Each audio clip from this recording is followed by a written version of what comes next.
തീവ്രവാദ പ്രവർത്തനത്തിന് ജയിലിൽ കഴിയുന്ന തടിയിന്റെ വിട നസീർ ജയിലിനകത്ത് നിന്നുകൊണ്ട് രാജ്യത്തിന്റെ പല ഭാഗങ്ങളിലും സ്ഫോടന പരമ്പരകൾ നടത്തുന്നതിനുള്ള ആസൂത്രിതമായ ശ്രമങ്ങൾ നടത്തിയിരുന്നു എന്ന ഞെട്ടിക്കുന്ന വിവരം ആണ് ഇപ്പോൾ പുറത്തുവരുന്നത്. 2023 ബാംഗ്ലൂർ നഗരത്തിൽ സ്ഫോടനം നടത്താൻ ജയിലിനകത്തിരുന്നു കൊണ്ട് തടിയന്റെ വിട നസീർ നടത്തിയ ശ്രമങ്ങൾ പരാജയപ്പെട്ടിരുന്നു. ഇതിനെ തുടർന്ന് 8 പേരെ പോലീസ് അറസ്റ്റ് ചെയ്യുകയും ചെയ്തിരുന്നു.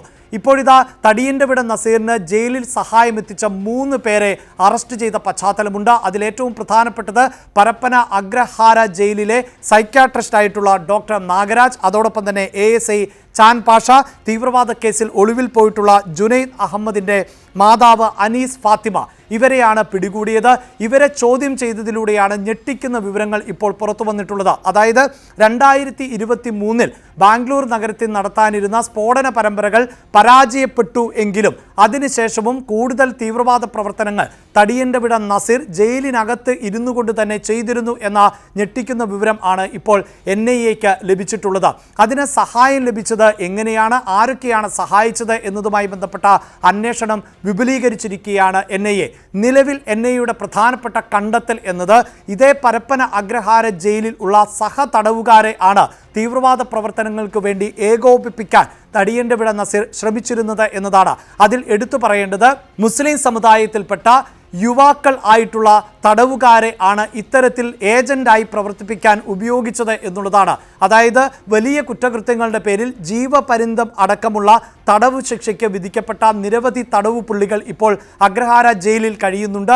അവരെ ഏകോപിപ്പിച്ചുകൊണ്ട് രാജ്യത്തിൻ്റെ വിവിധ ഭാഗങ്ങളിൽ സ്ഫോടനം ഉൾപ്പെടെയുള്ളവ നടത്തുക എന്നതായിരുന്നു ഈ തീവ്രവാദ പ്രവർത്തനത്തിൻ്റെ ലക്ഷ്യം എന്നാണ് മനസ്സിലാക്കാൻ സാധിച്ചിട്ടുള്ളത്. ഇത്തരം തടവുകാർ പരോളിൽ ഇറങ്ങുന്ന സാഹചര്യം ഉണ്ടാകുമ്പോൾ അവരെ ഈ തീവ്രവാദ പ്രവർത്തനത്തിൻ്റെ ഭാഗമായി സ്ഫോടനത്തിന് വേണ്ടി ഉപയോഗിക്കുക, അതല്ല എങ്കിൽ തടവുകാർക്ക് ജയിൽ ചാടുന്നതിനുള്ള അവസരം സൃഷ്ടിച്ചു കൊടുക്കുക, ഇത്തരം ശ്രമങ്ങൾ കൂടിയാണ് തടിയന്റെ വിട നസീറിന്റെ ഭാഗത്ത് നിന്ന് ഉണ്ടായിട്ടുള്ളത് എന്നാണ് മനസ്സിലാക്കാൻ സാധിക്കുന്നത്. ഇതിൽ പ്രധാന കണ്ണിയായി പ്രവർത്തിച്ചത് ഡോക്ടർ നാഗരാജ് എന്ന സൂചനകൾ ആണ് ഇപ്പോൾ NIAക്ക് ലഭിക്കുന്നത്. നാഗരാജ് സൈക്യാട്രിസ്റ്റ് എന്ന നിലയിൽ കുറ്റകൃത്യങ്ങളിൽ നിന്ന് മുക്തരാക്കുന്ന തരത്തിൽ അവരുടെ മാനസിക നിലയെ, തടവു പുള്ളികളുടെ മാനസിക നിലയെ മാറ്റിയെടുക്കുക എന്നതായിരുന്നു ഉത്തരവാദിത്തം. എന്നാൽ നാഗരാജ് ചെയ്തിരുന്നത് തീവ്രവാദ പ്രവർത്തനങ്ങൾ കൂടുതൽ ശക്തമാക്കുന്നതിന് വേണ്ടിയുള്ള മത തീവ്ര ചിന്തകൾ ഇവരിൽ അടിച്ചേൽപ്പിക്കുകയായിരുന്നു എന്ന കണ്ടെത്തലിലേക്കാണ് ഇപ്പോൾ NIA എത്തിയിട്ടുള്ളത്. പ്രത്യേകിച്ച് മുസ്ലിം യുവാക്കൾക്കിടയിൽ തീവ്രവാദ പ്രവർത്തനങ്ങൾ വ്യാപിപ്പിക്കുന്നതിന് വേണ്ടിയുള്ള കൗൺസിലിംഗ് ആയിരുന്നു ഇപ്പോൾ നാഗരാജ് നടത്തിയത് എന്നുള്ള വിവരം ആണ് പുറത്തു വരുന്നത്. ഇങ്ങനെ കൗൺസിലിംഗ് ലഭിച്ച യുവാക്കൾ ആയിട്ടുള്ളവരുടെ ഒരു ഗ്രൂപ്പ് സൃഷ്ടിച്ചെടുക്കാൻ സാധിച്ചു എന്നതാണ് തടിയന്റെ വിട നസീറിൽ നിന്ന് മനസ്സിലാക്കാൻ സാധിക്കുന്നത്. ഈ ഗ്രൂപ്പിനെ ഉപയോഗിച്ചുകൊണ്ട് സ്ഫോടനം നടത്തുക എന്നത് തന്നെയായിരുന്നു ലക്ഷ്യം എന്നാണ് മനസ്സിലാക്കാൻ സാധിക്കുന്നത്.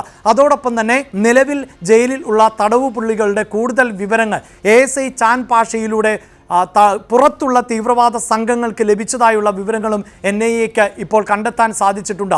തടവു പുള്ളികൾക്ക് എപ്പോഴാണ് പരോൾ ലഭിക്കുന്നത്, അതോടൊപ്പം തന്നെ കോടതിയിലേക്ക് എപ്പോഴാണ് ഇവരെ കൊണ്ടുപോകുന്നത് എന്നത് അടക്കമുള്ള കാര്യങ്ങൾ പുറത്ത് തീവ്രവാദ പ്രവർത്തനങ്ങൾ നടത്തുന്നവർക്ക് എത്തിച്ചു നൽകിയത് ചാൻ പാഷയാണ് എന്ന സംശയം ആണ് ഇപ്പോൾ നിലനിൽക്കുന്നത്. ഇങ്ങനെ ആണ് എങ്കിൽ വലിയ സുരക്ഷാ ഭീഷണി കൂടിയാണ് പരപ്പന അഗ്രഹാര ജയിലിന് ഉണ്ടായത് എന്ന് വേണം നമുക്ക് മനസ്സിലാക്കാൻ. ആരൊക്കെയാണ് ഈ പുറത്തുനിന്ന് സഹായം എത്തിച്ചു നൽകിയത് എന്നതുൾപ്പെടെയുള്ള കാര്യങ്ങൾ NIA വിശദമായി തന്നെ പരിശോധിച്ചു വരികയാണ്. അതോടൊപ്പം തന്നെ ഡോക്ടർ നാഗരാജിന് പുറമെ മറ്റ് ഉദ്യോഗസ്ഥരുടെ സഹായം പരപ്പന അഗ്രഹാര ജയിലിൽ ലഭിച്ചിട്ടുണ്ടോ തടിയന്റെ വിട നസീറിന് എന്നതും പരിശോധിക്കേണ്ടതുണ്ട്. ജയിലിന് പുറത്ത് ഉള്ള തീവ്രവാദ ഗ്രൂപ്പുകൾ ആരൊക്കെയാണ്, ഏതൊക്കെ ഉദ്യോഗസ്ഥരുമായാണ് ഇവർ ബന്ധം പുലർത്തിയത് എന്നതടക്കമുള്ള കാര്യങ്ങളും പരിശോധിക്കേണ്ടതുണ്ട്. അതുകൊണ്ട് തന്നെ NIA പരപ്പന അഗ്രഹാര ജയിലിലെ മുഴുവൻ ഉദ്യോഗസ്ഥരുടെയും പശ്ചാത്തലം പരിശോധിച്ചു വരികയാണ്.